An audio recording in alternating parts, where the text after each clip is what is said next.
इधर भी ध्यान देना। शिव मंदिर में जाएंगे तो ये शिवलिंग रखा है, ठीक है, ये जलाधारी है, ठीक है, ये माता का स्थान है कटिभाग, ये 2 चरण है जहां से पानी नीचे आ रहा है। इस पानी के नीचे आने वाली जगह पर बीच में एक मोटी सी रकील होती है, करें दर्शन। ये अशोक सुंदरी का स्थान है। किसका स्थान है? अशोक सुंदरी। आज भी नियम है, जिस लड़के लड़की का विवाह नहीं हो रहा हो, शादी नहीं हो रही हो, बहुत परेशान हो गए, कहीं मंगल है, कहीं राहु है, कहीं केतु है, कहीं कालसर्प दोष है, कहीं कुछ है, बच्चे बच्ची का विवाह नहीं हो रहा, बार बार देखने आते हैं पर विवाह पक्का नहीं होता, कुछ ना करिए। सावन के महीने में चंदन की 3 बिंदियां और उस अशोक सुंदरी के स्थान पर आप सावन के महीने में किसी भी दिन जाकर लगवा दीजिए और उसी 3 बिंदी में से थोड़ा थोड़ा सा चंदन जहां पर लड़का लड़की सोते हैं उस कमरे में लगवा दीजिए। 6 महीने के अंदर विवाह पक्का हो जाता है। अशोक सुंदरी, और अशोक सुंदरी का प्रमाण भी बड़ा सुंदर है। एक बात याद रखिए, अशोक सुंदरी के लिए बहुत सुंदर बात कही गई, बहुत सुंदरता कहा गया है। जिसको काया का रोग हो जाता है,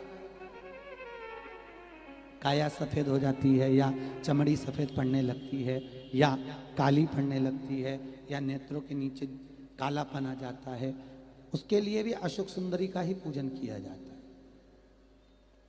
अशोक सुंदरी पर कब करते हैं? कहा सोमवार की अष्टमी पड़ने वाले दिन शंकर जी पे जल ना चढ़ाएं, नीचे लगाओ पात्र, और जहां अशोक सुंदरी वाली लाइन है, जिसकी आंखों में कालापन आ जाए, नेत्रों के नीचे कहीं सफेद चमड़ी पड़ जाए, कहीं चर्म रोग हो जाए, और कहीं फुल्कियां शरीर की निकलने लगे, कहीं कोई भी शरीर का चर्म रोग हो, उसमें अशोक सुंदरी वाली जगह पर दूध और जल दोनों को चढ़ाया जाता है। दोनों को चढ़ाकर उसको पात्र में झेला जाता है।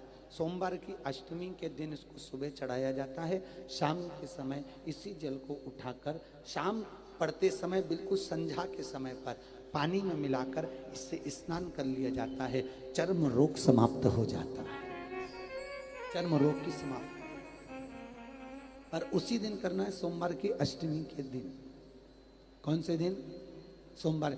लगभग वर्ष भर में 2 या 3 पड़ती है। अब के साल में तो 3 पड़ गई, अब अगले साल देखो कितनी पड़ती है, 2 या 3 पड़ती है सोमवार की अष्टमी। चर्म रोग तक को मिटा देती है।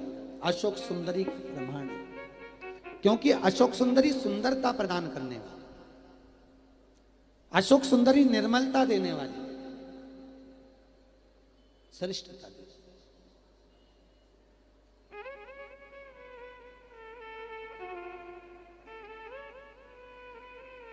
जो ब्याज बट्टे का काम करते हैं ना, उधारी पैसा दे देते हैं और पैसा नहीं आता, या दुकान पे से पैसा उधार देना है, उनको विशेष ध्यान रखना चाहिए अशोक सुंदरी का। बहुत अशोक सुंदरी का बिल्कुल ध्यान रखना चाहिए। जो उधार पैसा दें या उधार सामान दें, उसको अशोक सुंदरी का बड़ा स्मरण करना चाहिए। ध्यान रखें, अगर किसी को रुपया उधार भी दे रहे हैं तो अशोक सुंदरी के नाम की 1 लौंग पैसा देने से पहले 1 लौंग अशोक सुंदरी के नाम की मुंह में रखकर खा लें, और जिस व्यक्ति को पैसा उधार दे रहा है उससे बात करके फिर उधार पैसा दें। वो पैसा आपका वापस आएगा, ये गारंटी है। उसके बाप को देना पड़ेगा, नहीं देगा तो अशोक सुंदरी उसको खींच के लाएगी, पर पैसा आएगा। ये अशोक सुंदरी का प्रमाण है,